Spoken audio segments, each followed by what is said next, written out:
It's a cancer masquerading as a profit center. That's not a line from a gritty medical drama. That's how an Oscar-nominated screenwriter, the man behind Captain Phillips and The Hunger Games, describes the technology that is silently creeping into the heart of Hollywood. We're not talking about a distant sci-fi future. We're talking about right now. Artificial intelligence is here, and it's poised to rewrite the very rules of storytelling. This is the battle for the soul of cinema, a fight being waged behind closed studio doors, on picket lines, and in the minds of the very creators who bring our favorite movies to life. So what is really happening beyond the velvet rope? Today, we are pulling back the curtain. We'll uncover why Hollywood's top writers are more terrified now than they were during the historic strikes. We'll explore how studios are secretly exploring AI to generate scripts, and why some legendary filmmakers are shockingly embracing it, calling AI a superior writer. And most importantly, we'll ask the ultimate question: are we on the verge of an era of soulless, machine-made entertainment? Let's begin with the man who sounded the alarm.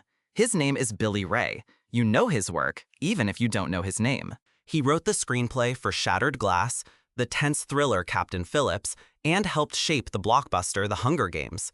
He even wrote that iconic Nicole Kidman AMC ad, the one that made us all feel like somehow heartbreak feels good in a place like this.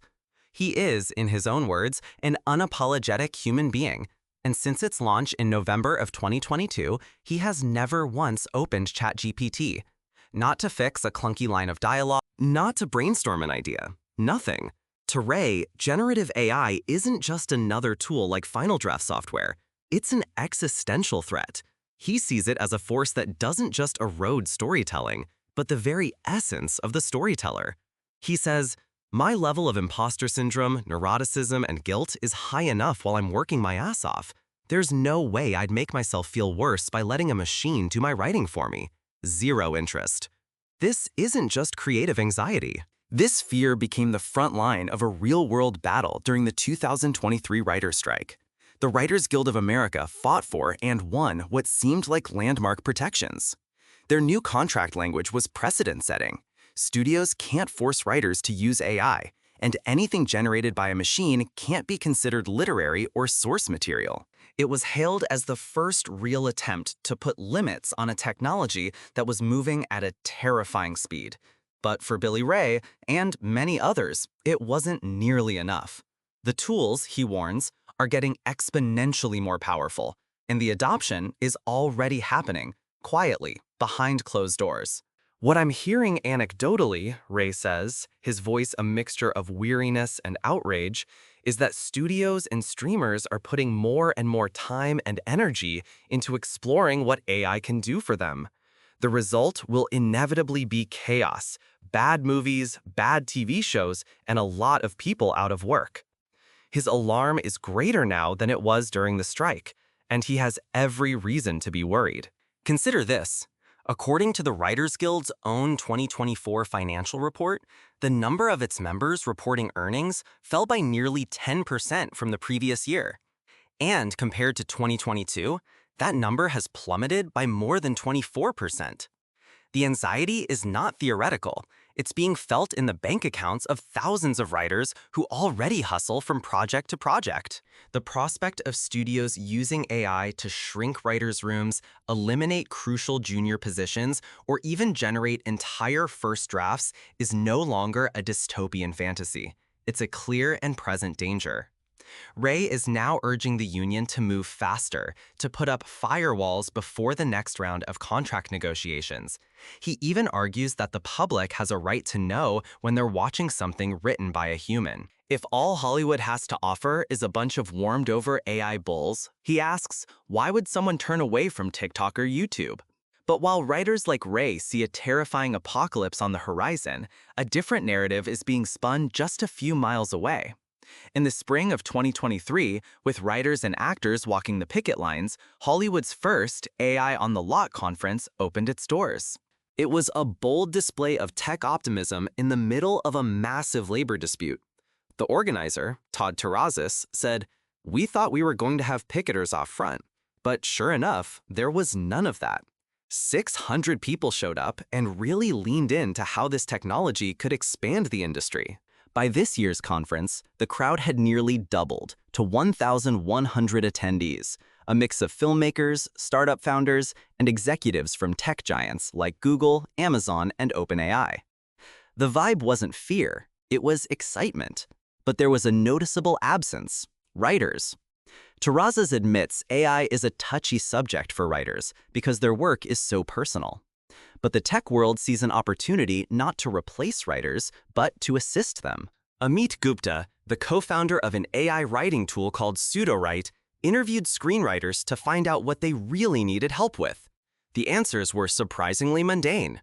They'd say they dreaded writing the logline, the one-page treatment, the three-page treatment, once the screenplay was done, he says.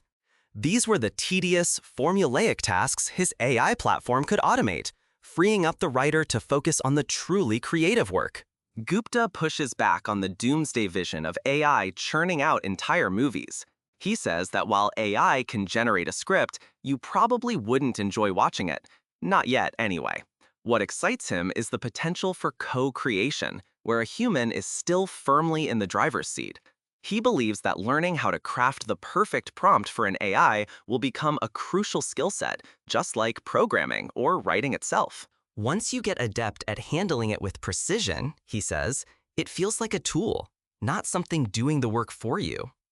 This vision of AI as a tireless, ego-free assistant sounds reasonable enough, but it's what comes next that has fractured the creative community.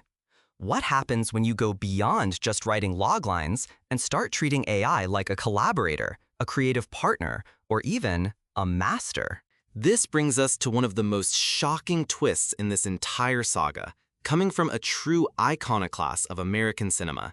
His name is Paul Schrader. This is the man who wrote the screenplay for Taxi Driver, one of the most psychologically intense, deeply human films ever made. He's known for his portraits of guilt, faith, and existential dread. And in January, he went on Facebook and praised ChatGPT as a creative oracle. He asked the chatbot to generate movie ideas in the style of various auteurs: David Lynch, Ingmar Bergman, Quentin Tarantino, and he was floored. "I'm stunned," Schrader wrote in all caps. "Every idea ChatGPT came up with in a few seconds was good and original and fleshed out. Why should writers sit around for months searching for a good idea when AI can provide one in seconds?" He even fed it an old script of his own and claimed the feedback it gave him was as good or better than I've ever received from a film executive. His conclusion was bone-chilling. He declared that AI was the superior writer, that this was an existential moment, akin to the chess grandmaster Garry Kasparov realizing the computer Deep Blue was about to beat him. The backlash was immediate, but Schrader, ever the provocateur, just leaned in harder. When asked about Schrader's enthusiasm, Billy Ray's response was sharp and pointed. "I have enormous regard for his career. He wrote Taxi Driver, for God's sake. But I don't see how that's helpful." This incredible clash of titans between the writer of Captain Phillips and the writer of Taxi Driver perfectly illustrates the fault line running through Hollywood. If you find this debate as fascinating and crucial as I do me a quick favor and hit that like button. It really helps us bring these important stories to light. Schrader's techno-enthusiasm stands in stark contrast to the more humanist perspective of other master filmmakers. Bong Joon-ho, the brilliant writer and director behind genre-bending masterpieces like Snowpiercer and the Oscar-winning Parasite, acknowledges AI's value as a subject for science fiction, but he doubts its ability to tell stories with real depth or irony. "We've seen from films like The Terminator that AI can be a great source of drama," he told The Times, "but I honestly don't think AI programs will write a fun story about themselves. I feel like I am a better writer for those stories." Similarly, director Todd Haynes, whose films like May December and Far From Heaven are exquisite explorations of human identity and social constraint, is simply scared of it. "Creativity is born out of mistakes, obfuscation, fumblings, desire," he says, "things that computer technology can never replace." And this is a key point. A large language model doesn't understand plot or motivation in any real sense. It's a pattern recognition machine, trained on massive amounts of text.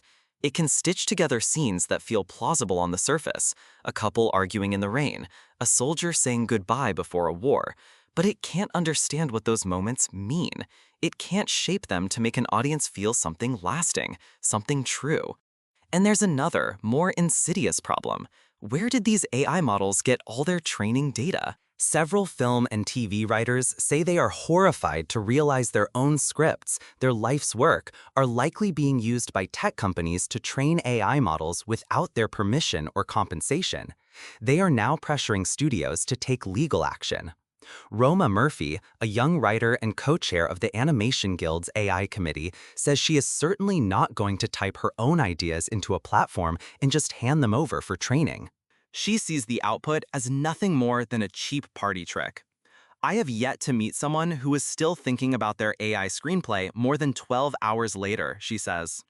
People engage with art because they want to see some truth about humanity reflected back to them, and AI is never going to reflect a new truth. This tension is even playing out in the nation's top film schools. At USC's School of Cinematic Arts, they now offer courses on AI in media, but they've drawn a hard line around one specific area: screenwriting.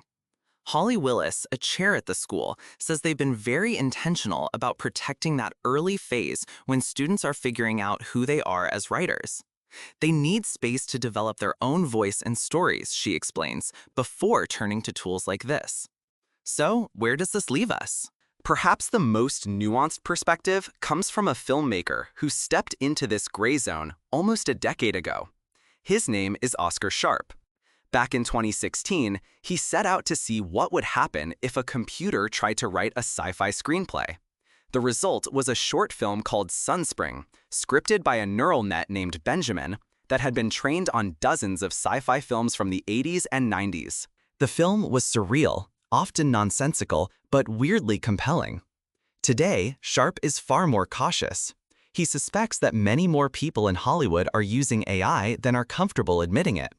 But he doesn't use it to outsource his work. Instead, he sometimes uses it as a kind of negative muse. I've asked it to write a really bad scene, he says. Then I rewrite every damn word, often doing the opposite of what it gave me. It's actually pretty adaptive for a writing process. He sees it as just another way to get the ball rolling, not fundamentally different from how writers have always sought inspiration. But he also recognizes the danger. Set it to make money, and AI will produce feedback loops that make things less good, Sharp warns. That gets you McDonald's, but humans still want mother's home cooking too. The ultimate irony came for him during the writers' strike. As he was marching in a circle in the sweltering Los Angeles heat, protesting the very technology he had once experimented with, a little delivery robot trundled past the picket line. A dark, unmistakably human thought crossed his mind. I remember thinking, he says, they should send a fleet of those robots down here with AI protest signs on their backs to walk the circle for us, because it's really hot out here and nobody wants to be doing this. That single image perfectly captures the absurdity, the threat, and the strange, intertwined future we're heading into. It's a future where the lines are blurring, where human creativity is in a complex dance with artificial intelligence, and where the very definition of authorship is up for grabs. We're exploring how technology like this is reshaping our entire world in every episode. So if you want to stay ahead of the curve and not miss our next deep dive, make sure you're subscribed to the channel. The late, great critic Roger Ebert famously called cinema a machine that generates empathy. But as we stand on the precipice of this new era, we have to ask a profound question. What happens to that empathy machine when the stories themselves are shaped by a system that, for now at least, cannot feel? Will we get the soulless, warmed-over content that Billy Ray fears? Or will we find new, hybrid forms of creativity that Oscar Sharp is cautiously exploring? The window to put up guardrails is closing fast.